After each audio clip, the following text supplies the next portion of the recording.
The longtime chief of Gull Bay First Nation charged with sexual assault. Good evening, I'm Haley Perot. Thank you for joining us. Wilfred King was charged by Thunder Bay Police for an alleged incident here in the city which dates back to August of 1992. None of the allegations have been proven in court.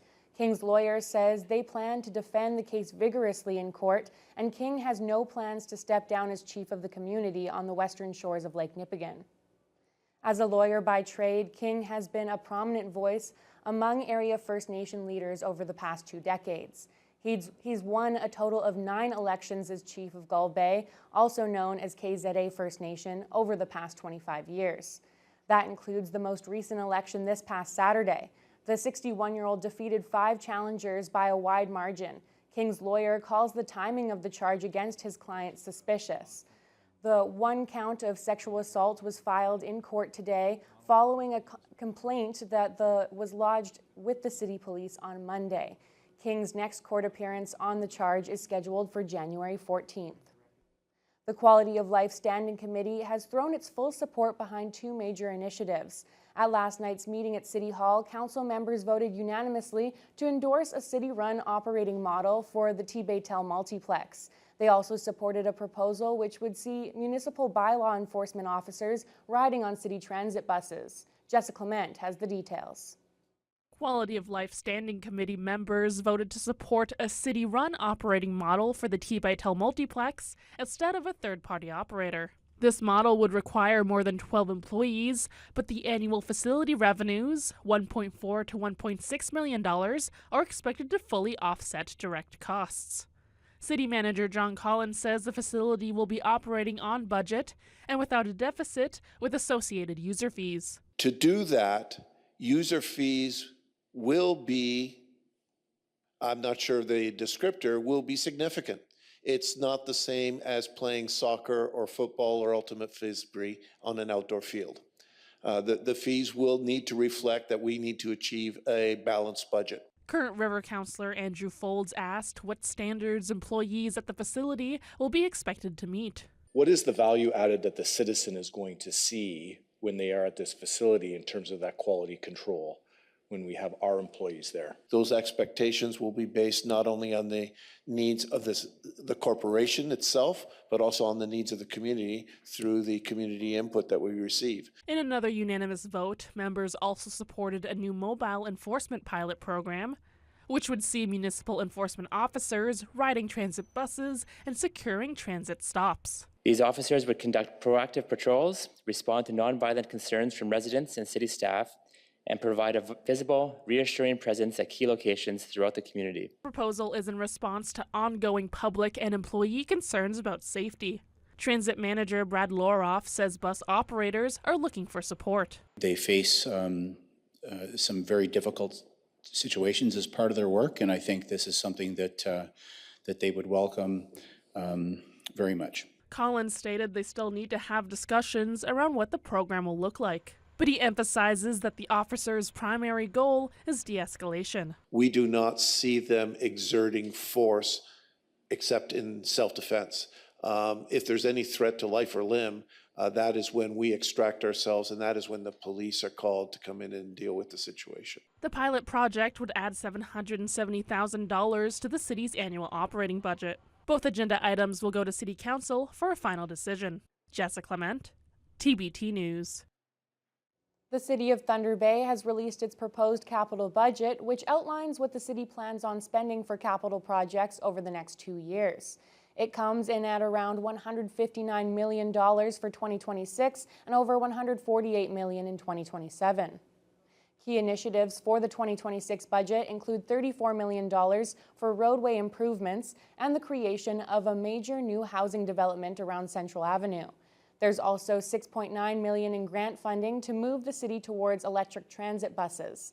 The capital budget will be debated by council next Monday evening and is expected to be ratified on December 2nd. City Treasurer Carrie Greaves says this is the first time they're presenting a 2-year budget. The real benefit in this is there's a few things. One is it reinforces more effective planning when we're looking 2 years out rather than just 1 year. It also it helps the city when it comes to larger or more complex projects. The full capital budget report can be found on the city's Get Involved page. There's also a survey which gives residents the chance to provide feedback from now until November 25th. A sentencing hearing was held today for one of the two brothers convicted in a Thunder Bay homicide which occurred 3 years ago. 32-year-old Travis Loon and 26-year-old Harley Loon were originally charged with first-degree murder but pleaded guilty to second-degree earlier this year. The victim, 37-year-old Rusty Rousseau, was killed in a 2-on-1 assault in November of 2022. It happened at a residence on Pearl Street, and the victim's body was not discovered until 3 days after the killing. Travis Loon appeared in court this morning. He's facing an automatic life sentence for the murder conviction. The Crown and defense presented a joint submission of 14 years of parole ineligibility. The judge will announce the sentencing decision on December 12th.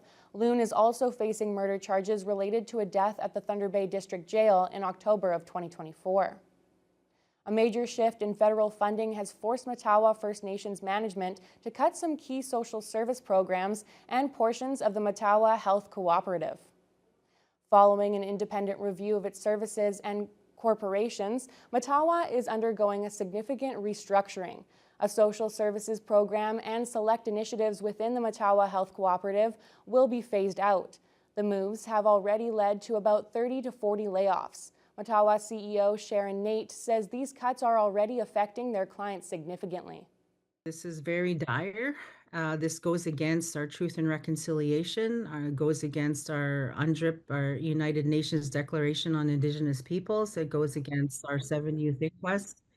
So it goes along all of the supports that have been there to assist our Indigenous children. They're just simply no longer there. Since the announcement of the discontinuation of this program, our residents are extremely stressed. We're looking at other options to work with that are available within the city to keep the supports ongoing. A spokesperson for Indigenous Services Canada says the ministry is continuing to work with Matawa and other partners to explore funding options for children and youth, including through Jordan's Principle and other departmental programs. They're also engaging with First Nations and the province to strengthen collaboration and help make sure that children's needs are met.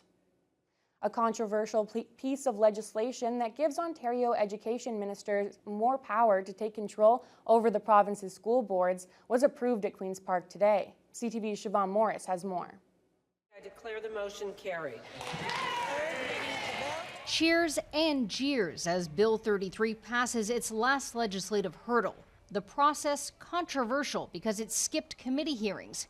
But the bill's content has sparked anger too. Bill 33 is all about putting school boards back on track that fall off the rails. The education minister can now more easily take over a school board, even if it isn't in financial trouble.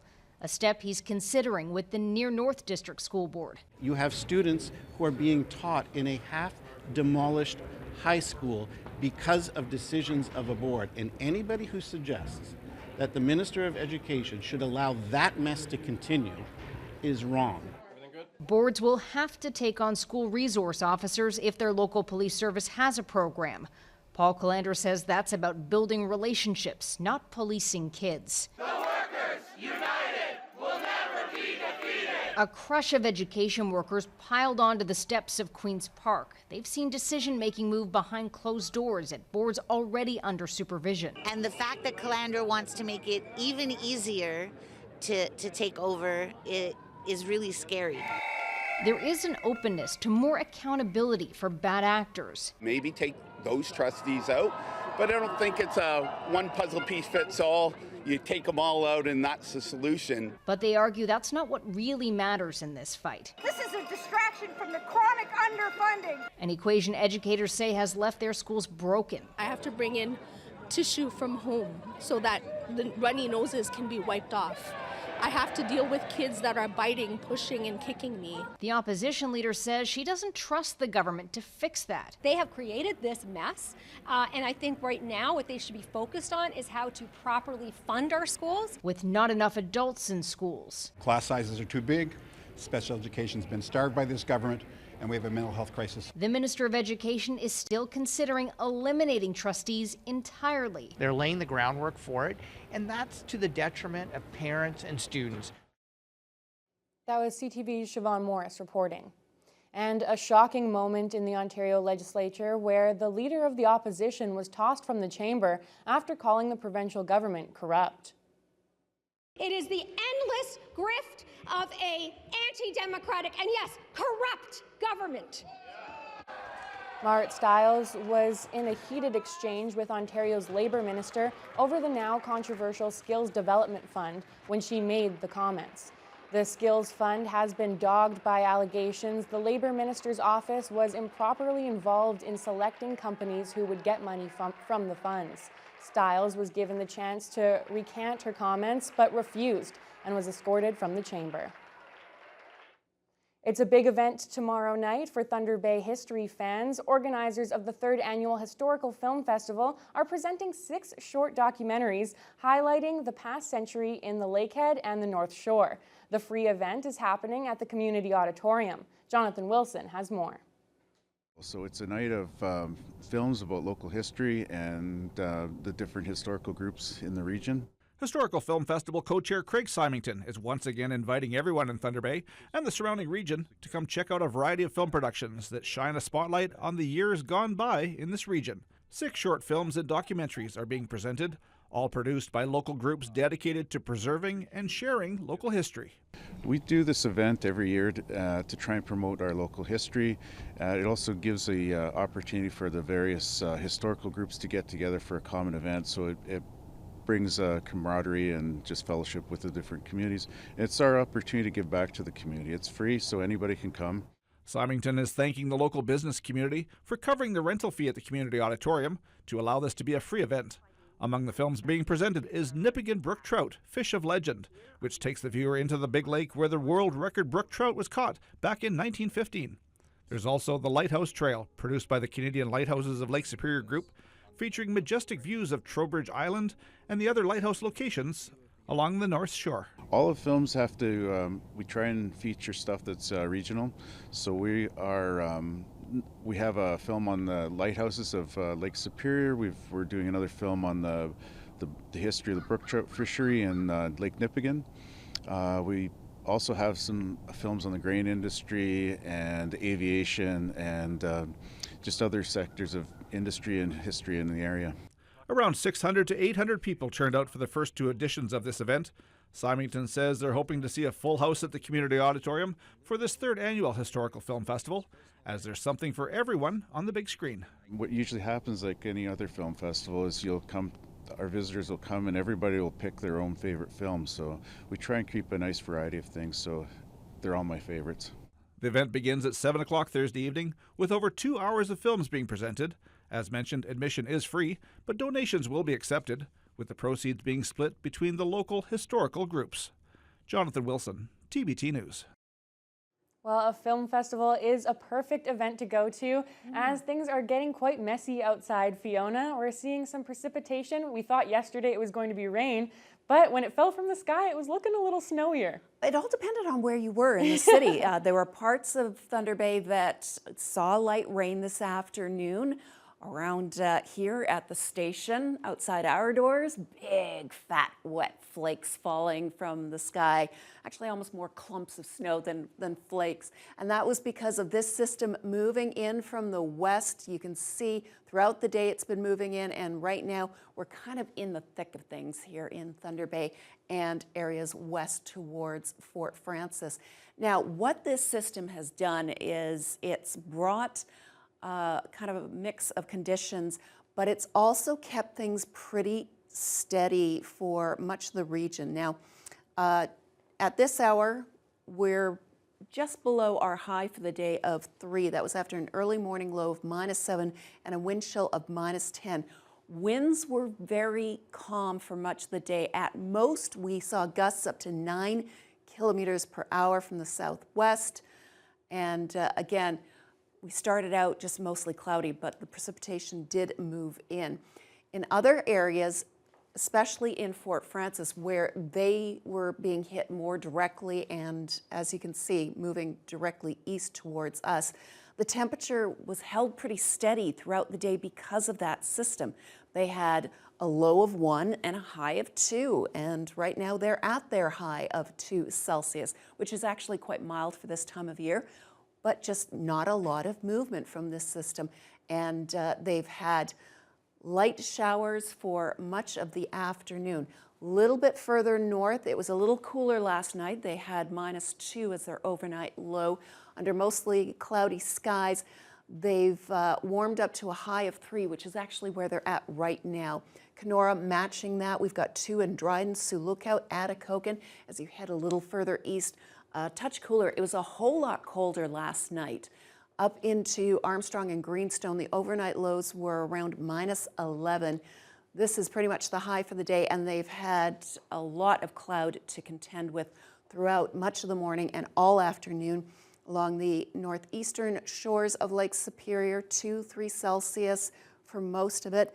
Sault Ste. Marie actually is seeing a cool down at this hour at -1. They started out at -4, warmed up to +4.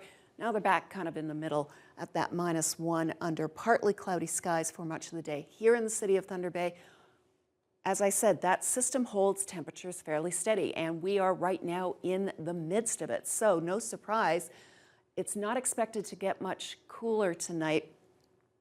We are currently at about 1 or 2 Celsius outside, again, depending on where you are in the city. And we're going to stick pretty steady around 3 Celsius. That means, again, depending on where you are, you could have rain this evening, you could have a little bit of wet snow, you might have a combination of the two. And then afterwards, throughout the night, that light rain will continue, but the winds will continue to be very light from the southwest, about 10 kilometers per hour. And that's going to be kind of, as that system moves through, that's going to be the story until probably early morning and into the early afternoon tomorrow. It's going to take a while to get rid of all of the precipitation, but temperatures so far are looking to be still quite seasonally comfortable. It's not going to be a really cold one just yet. And I'll have more details later on in the news hour. Well, appreciate that. Thank you, Fiona.